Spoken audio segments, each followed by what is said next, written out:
Well, Terry, you've sailed in this 4 times and had really good success, and everybody's telling me the competition level seems to be stepping up.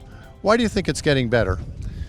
People have experience from past years, and they're just taking it more seriously. A few teams chartered boats for the summer and worked at it.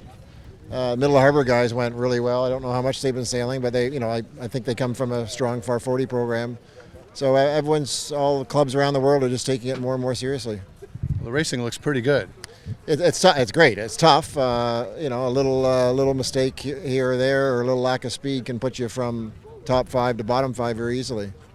Paul, you've been around this class for a long time. We've been watching you. You're having some good ones, some not so good ones. How do you flatten that out and try and get a good average, consistent average? Well, I think like Terry's saying, it's really about the crew work and getting everybody. The problem with the boats right now is they're not set up the way we're used to sailing them.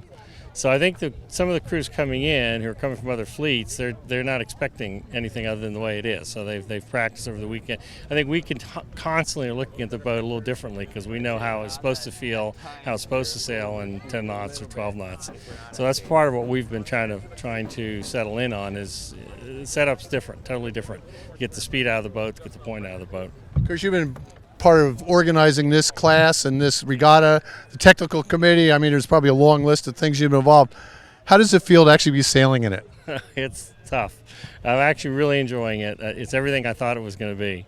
But I think, I'm not sure which is worse or tougher, running the regatta or sailing in it. Both of them are a lot of work.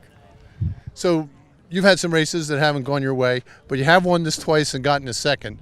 So surely you know how to dig out of a hole. What's your strategy here in the last couple days? Well, we need 5 good races, obviously. I'm not sure what we're going to change. I mean, last year we had 3 marginal races and then get 5 bullets in a row. I don't see that happening for us or for anybody, frankly. I mean, I think Middle Harbor won the last 2 races today, but getting a bunch of bullets in a row is probably a thing of the past in this regatta.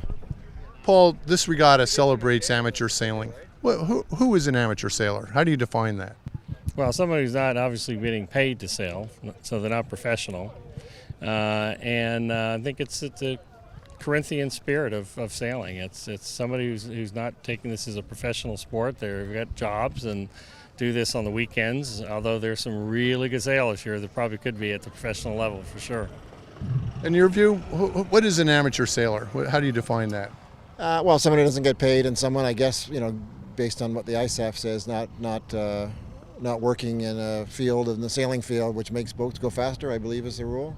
So sailmakers are generally categorized as that, and I'm not sure who else. Well, it certainly has a good feeling around the dock. I mean, everybody's sailing hard, but seems pretty friendly along on the land here. Yeah, it's a very unique regatta because it's high quality. There are 0 professionals in the group. And yet the racing is incredibly good and tough.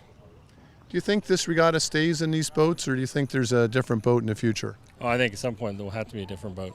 The boats, we've got 50 of these worldwide. A number of them have left the United States for Europe because of the success of the Invitational Cup. People have sailed them, they like them, and when the Euro was strong, they bought them. So we're having some trouble getting enough boats. Next in 17, we'll need to get more boats from Europe to come over, either be chartered or have people bring them over. And I think by 19 or beyond, we'll probably have to look at some different boat. And one of the things that I like about this regatta, not just the amateur part of it, but the yacht club part. Everybody has to be a member of the club you represent. So that must, got a lot of people at home following you. I mean, I know you were a hero when you came back with the trophy a couple of years ago.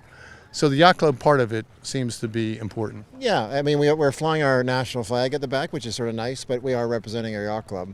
And I think a lot of yacht clubs rally around it. We've raised a bit of money. We have maybe 35, 40 supporters. Seattle Yacht Club raised a lot more money and maybe have more supporters down here.